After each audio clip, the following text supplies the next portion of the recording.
We are going to head over. We're speaking with Ian O'Sullivan at Cycling Betting. I tell you, this guy knows so much about cycling. It is unheard of, and fantastic with his bets here. So we're at stage 16. I believe this is happening right now. Ian O'Sullivan at Cycling Betting. How are you doing? I'm doing well, Natalie. Thank you. I am good. I think I'm lip reading, and I think we're red. Rafa, can we have the sound on? Can you hear me? And I have sound. I'm doing very well. Thank you very much, if that's what you were asking. Good. We're currently at stage 16, and Roderick was the favourite, but he has now fallen behind, and he's looking tired. What do you think? Well, I called it last Friday night when we last spoke. I said I'd been laying him during the week at odds on. I started laying him about 1.7, that sort of way. And when we spoke last on Friday, I was saying that Richard Carapaz was probably his biggest danger, not Nibali, who was second favourite at the time. He was, I think at the time we spoke, he was 6-1, Carapaz, still to go on to win this. He's now tonight 4-9 favourite to win the race overall. The other guy I put up, who was after making good moves last Friday, was Zakarin. He was around 16-1, but he completely imploded the very next day, so he's right back out of it again. But Carapaz has been phenomenal since then. I think last Friday we spoke, and I said he was one of my favourites to win the stage the next day, and he went out and won the stage for us on our preview for Odds Market at 13-2. And in doing so, he shot into the lead, and he now holds a very nice advantage over Vincenzo Nibali of 1 minute 47 seconds, I think it is. And you know, it's going to take something extraordinary, I think, to derail his chances now. I'm certainly not trading back out on my bet at the moment. I think Carapaz will go on to win this. Ooh, okay. So the whole thing. I was going to ask, can Carapaz hold his lead? And to be honest with you, the value now 1.57. So he's obviously got a mighty lead. Nibali at 3. So at 1.57, obviously the value has gone here. Where can we look now to actually catch some value on any of the outrights?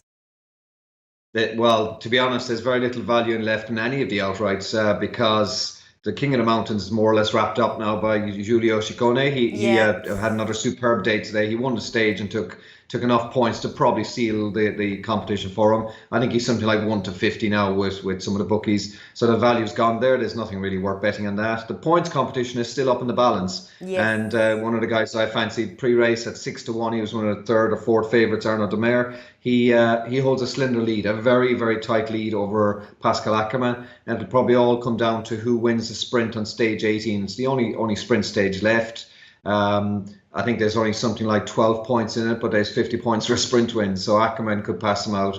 Right now, I think Demar is something like 8-11. Yes. Ackermann is something like 9-4, something like that. I can't remember, 13-8 maybe, but it's between the two of them. Carapaz, I think, is third favourite. I think they're a little bit worried that Carapaz will carry on winning stages, but I think at this point, he's probably just happy to defend his jersey. So it's between the two of them. It's almost like a coin toss. If you think Ackermann's going to win the sprint on stage 18, then back him at he's odds against. It's a decent price, but that one's very close. It's too close to call, and because I'm on Demer already at the moment, I'm going to stick with him and hope that he hangs in there. As for the overall, we're only getting win-only bets with the bookies. There is top 3 betting available. That looks pretty much sewn up as well. Roglic has been struggling the last few days. He lost about a minute and a half today. If he carries on losing time, then Mikel Landa could sneak into the top 3. I think he's about a minute behind him. He was one of my own pre-race bets, was Mikel Landa to finish in the top 3. He could still get there. There's a monster stage on Saturday, which goes over the Cima Coppi now, which was supposed to be in the Gavia, which they removed because of snow from today's stage. But there's something like 144 King of the Mountains points available that day. Landa could go ballistic. He's the kind of guy who could strike out from afar and could suddenly make up a minute if Roglic really struggles. And that's what I'm hoping will happen. It might be a small little bit of value in having a nibble at whatever price he is to finish in the top 3. I haven't really checked it this afternoon, to be honest. But he could, if Roglic carries on the way he is, he could slide right out of it. But what Roglic has going for him is the time trial on the final day. So if he loses a minute and a half, on that stage, he probably will make it back unless he really collapses. He's probably going to be the favourite to win the time trial on Sunday. If he's odds against, I'll probably be backing him. I think he'll probably be odds on. He needs something to try and make up for a disastrous race. So we'll see what happens there. Yeah, and you really think this is Carapaz's, because obviously anything can happen at this point, but do you think that the likes of Roglic or Landa can fight their way back into contention, or it's just something you wouldn't put your money on at this point?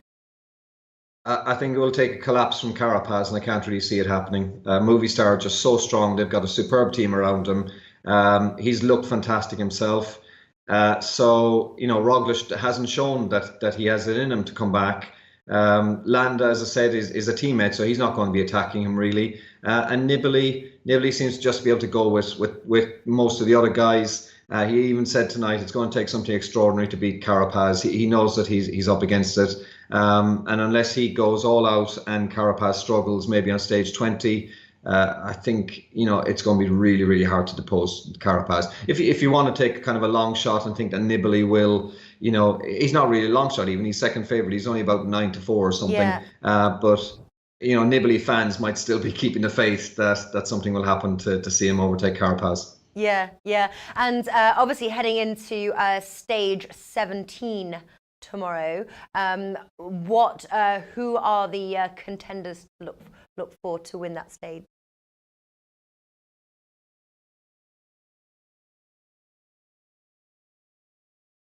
I think Ian has frozen. All right, we're gonna try and call him back. If we have lost him, Ian, we usually get the article up sometime in the afternoon, which is Central Time.